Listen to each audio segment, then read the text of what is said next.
I'm laughing because this movie was trash. Hello and welcome back to Sydsceneit. So for this video, I kind of have to explain how this video came to be because it wasn't the video that I intended to make. If you can tell by the title, it's going to be a wrap up of what I binge watched in January, but I didn't really plan to make this video at first. So what happened was, after the video that came out before this one, I got COVID-19. So basically, Miss Rona, she ruined all of my plans. I kind of had to switch gears because I was just tired. I didn't really feel well at all. As of the making of this video, I still can't taste or smell. So she took me out. While I was sick, I did binge watch a lot of stuff. And so I just figured, why not talk about everything that I watched? I'm gonna try and make this as spoiler-free as possible and probably not go into too much detail about everything that I watched, but just kind of list it out for you guys. So yeah, let's do a wrap-up of what I binge watched in January. Okay, so we're gonna start with Netflix because that's where I binge watched the most. I was watching things on some other platforms too, but the majority of it took place on Netflix. Not for any particular reason, I just have used Netflix the longest and it's what I'm drawn to, so that's what I ended up watching the most. First up on the list was a movie called Outside the Wire. This movie is an action movie that follows a soldier who goes on a special assignment, and he ends up working with basically like a robot humanoid soldier hybrid person who's played by Anthony Mackie. That was a bad way to describe what he is. It's really action-packed, and I wanted to like this movie. I tried to like this movie. The action was decent, okay? It had some pretty decent action sequences. That was cool, but the plot, there were just a bunch of like twists that were happening like right at the end, and it just made the story really hard to follow. And I didn't like the ending. It was a little anticlimactic to me as well. The actors were really good. Anthony Mackie and the other actor were really good. If you're just looking for like an action movie to watch, why not? The next thing I watched was, I'm laughing because this movie was trash. I watched After We Collided. It's a teen romance movie based off books that I have not read and don't plan to read. I can only imagine what the books are like if these are what the movies are like. And After We Collided was just, the acting is bad, the story is horrible. It's just, if that's what you're into, like mindless teen nonsense, go for it. Dylan Sprouse is in it. He was good. He was probably about the only part that I like. Like, this movie is just, it's so dumb. I don't even know how to describe the plot to you because it's just a hot mess. I really didn't like it, but I think they're making a third one, and knowing me, I'll probably watch it just because I've made it through the first two. So the next movie I watched was thankfully a good one. This one was called The White Tiger, and it is about an Indian driver who gets wrapped up in the lives of the family that he works for. It's a pretty dark movie, and it touches on things like class, wealth, your morals, that sort of things. I really liked it. I think the cast was great. The story was great. My only issue that I can say I had with it was probably the pacing. It just seemed a little bit long, and then the ending kind of seemed like it happened really fast. Now I know this movie is also based on a book too. I have also not read that book either. I know I'm in front of a bookshelf and you might think that, oh, she's like an avid reader. No. Well, yes, I am. But a lot of the stuff that I read just isn't adapted to these movies and shows. Let's just assume that I have not read the majority of things that have been turned into movies and shows. Getting back to my point, this movie was based on a book. And from what I could tell, the movie is a pretty accurate adaptation of the book, but I'm not exactly sure how things were totally fleshed out in the book. But in the movie, kind of like the third act and kind of more the last part of the third act seemed a little bit rushed to me. But it's a really good story. If you're into like foreign movies, totally give this a watch. I really enjoyed it. Now moving on to shows that I watched on Netflix. So I watched Cobra Kai season 3, and I think this is actually the first thing I watched in January, like all together, because it dropped right at the beginning of the month. And I have really loved Cobra Kai. You know, I was into like the Karate Kid movies and stuff, and I think the show does a really good job of like paying homage to all the movies, but at the same time like keeping it fresh and new. Now, season 3 was not my favorite compared to like season 1, season 2. It's a good follow-up. It sets up things nicely for the next season. Certain character arcs are expanded upon, which was personally I could have done without. And then some of the characters that are on the show I just like don't care for at this point. But it's still a good show. You know, it's got the karate, it's got the comedy, it's got the callbacks to the movies. So I still really enjoy the show, and I'm really looking forward to season 4. Next up, I watched Chilling Adventures of Sabrina, and this was actually the series finale. The show is sadly ending, which I really am upset about. I really like this show. It's sad that it's ending, and it's sad that it ended in the way that it did, because I really did not like how the show ended. I thought the whole season was pretty good. It was a little fast paced because I think because it was the last season, like they were trying to wrap up a lot of loose ends. Things moved kind of quickly, but the very last episode was just disappointing because if you watch, something happens to Sabrina, the main character, and I just didn't think it was a fitting end to how things wrapped up. But that's my personal take. I still really liked the show a lot. Sad that it's ending, but I did enjoy its whole run. So for the next show I watched, it's a show that's French, and I know I'm about to mess up the name, because when I read it, I want to pronounce it as Lupin, but I know that's not how you say it. I believe it's called Lupin? Lupin? I don't know if you emphasize the N or not. I'm not French. Lupin.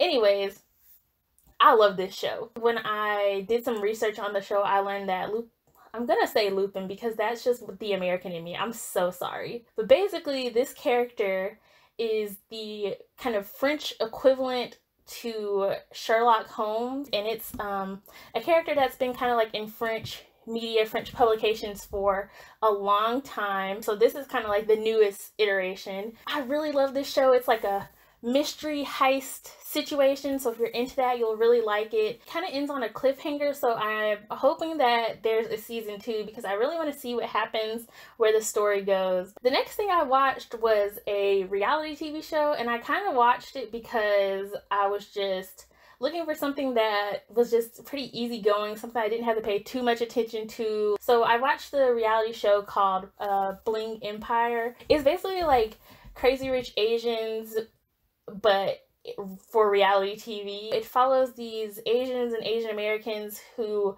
like live in Hollywood, and they're all super rich, like really rich, and basically just their crazy antics and their daily lives. So if you want something just kind of like easy to watch, I would recommend that. So the next show that I watched was called Fate Winx Saga. If you know anything about Winx, it was originally a cartoon, and Fate Winx Saga is the live action version of that cartoon, and it was okay. I think that's the best way to describe it, because it wasn't as bad as I thought it was going to be once I got into it, but it still wasn't like my favorite teen show that I've watched. I know one of the big things that people were up in arms about when this show was announced was because the cartoon was, you know, so colorful and vibrant. I know the outfits that they wore were really cool. I used to watch the show as a kid, like every now and then, but it wasn't my go-to cartoon. So like,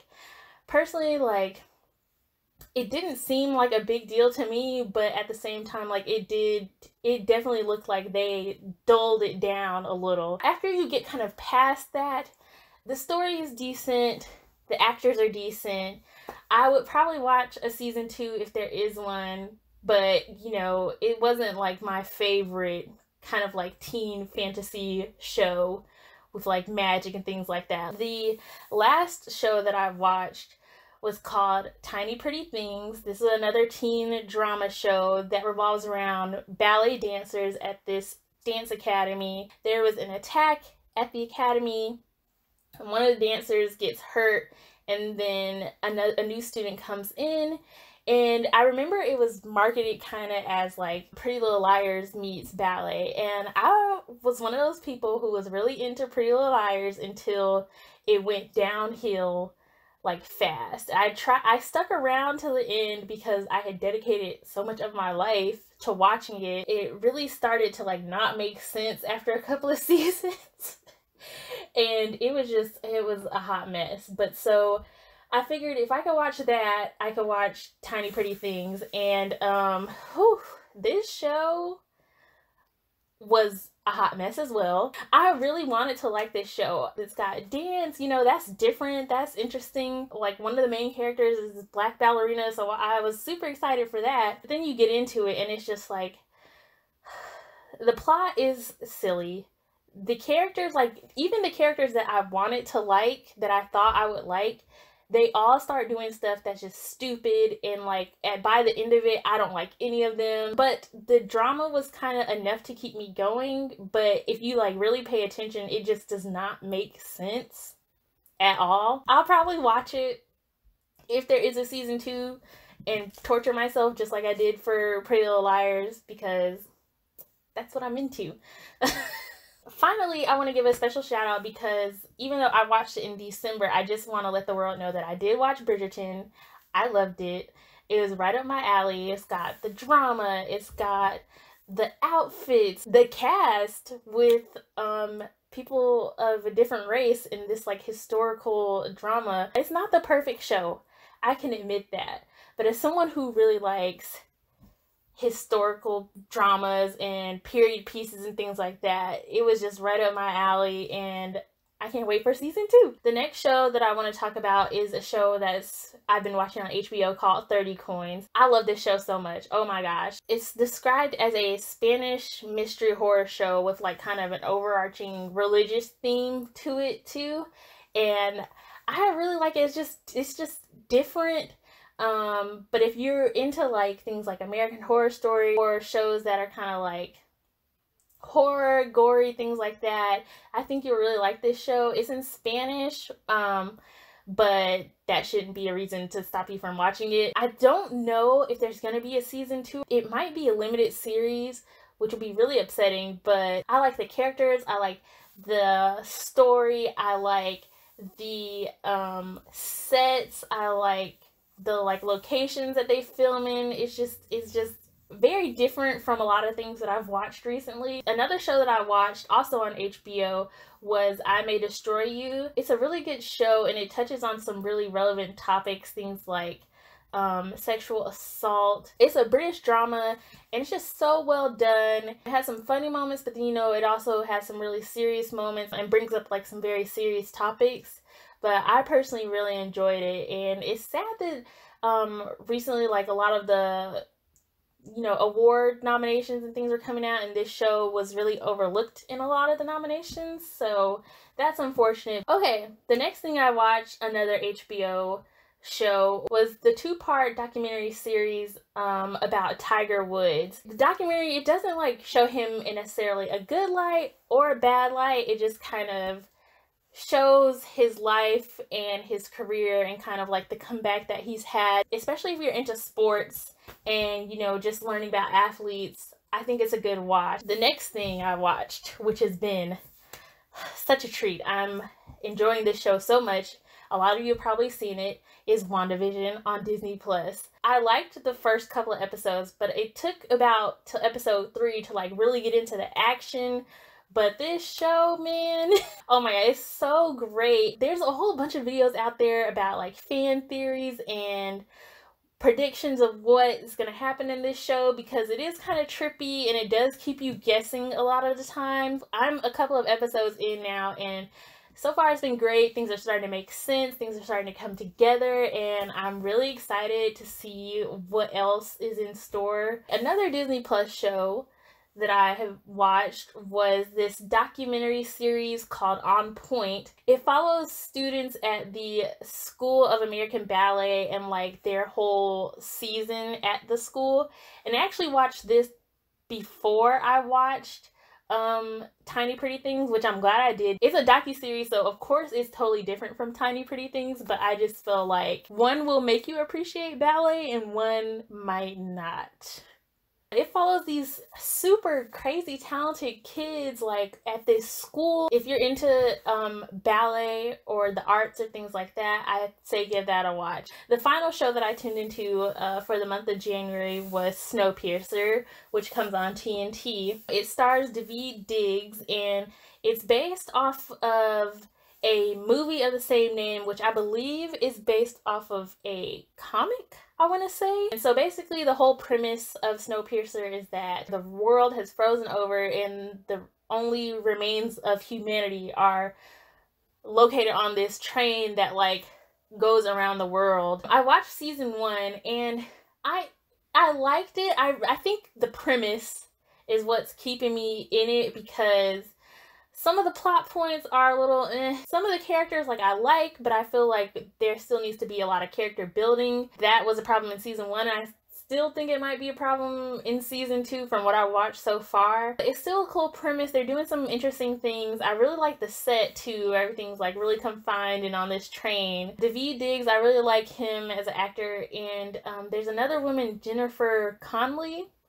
I really like her character too. I don't hate it, I don't love it, but as I've said before with some of the other things in this video, I'm kind of locked into it now, and so I'll probably finish it, but we'll see. Hopefully things ramp up. It's still pretty early in season 2, so we'll see how it goes. I hope you enjoyed this video. What have you been binge watching lately? Let me know in the comments. Have you watched anything that I mentioned in this video? Let me know what you think. Don't forget to like and subscribe, and I will see you next time. Bye!